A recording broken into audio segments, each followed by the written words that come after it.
ইয়া আল্লাহ, আমি জানি না কিভাবে ডাকলে আপনি সাড়া দিবেন, কিন্তু আপনি তো বলেছেন তোমরা আমাকে ডাকো, আমি সাড়া দেব। হ্যাঁ, আমি জানি না কোন ভাষায় চাইলে আপনি কবুল করবেন, তবে আপনি তো অন্তরের ভাষা বোঝেন, আপনি তো কণ্ঠস্বরের নিয়ত বোঝেন। আমি জানি না কিভাবে হাত তুললে আপনি ভরে দিবেন, তবে আমি জানি আপনি তো বলেছেন তোমরা আমার কাছে চাও, আমি তোমাদের দান করব।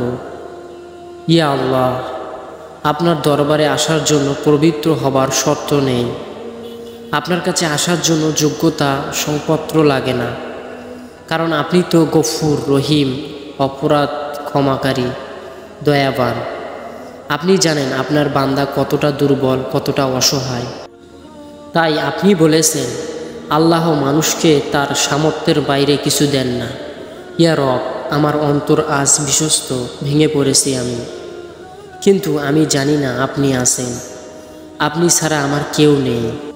আপনি আমার আশ্রয়, আপনি আমার শেষ ঠিকানা। আপনিই তো বলেছেন আমি বান্দার ধারণার উপরে আছি, আমি বিশ্বাস করি আপনি আমাকে নিরাশ করবেন না। যখন ইয়াকুব আলাইসাল্লাম তার প্রিয় সন্তান ইউসুফ আলাইসাল্লাম হারিয়ে ফেলেছিলেন, তবুও তিনি বলেছিলেন আল্লাহর রহমত থেকে নিরাশ হইও না। আমি জানি আজ হয়তো অন্ধকার, কিন্তু আমার আলোর উৎস আপনি। ইয়া আল্লাহ, আমার ধৈর্যের পরীক্ষায় আপনি সহজ করে দিন, আমাকে এমন বোঝা দিবেন না যা আমি বহন করতে পারবো না। আপনি তো বলেছেন নিশ্চয়ই কষ্টর সাথে রয়েছে স্বস্তি। ইয়া মালিক, আমার খালি হাত আপনার রহমতের বৃষ্টি দিয়ে পরিপূর্ণ করে দিন।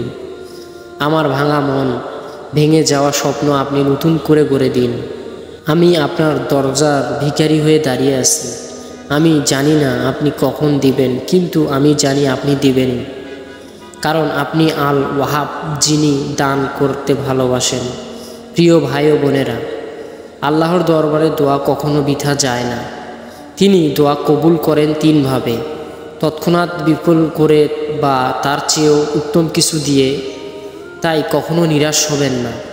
আপনি যে দোয়া করছেন সেই দোয়া আপনার ঈমানের প্রমাণ। ডাকতে থাকুন, ভরসা রাখুন, আল্লাহ কখনো আপনাকে খালি হাতে ফিরাবেন না, ইনশাআল্লাহ।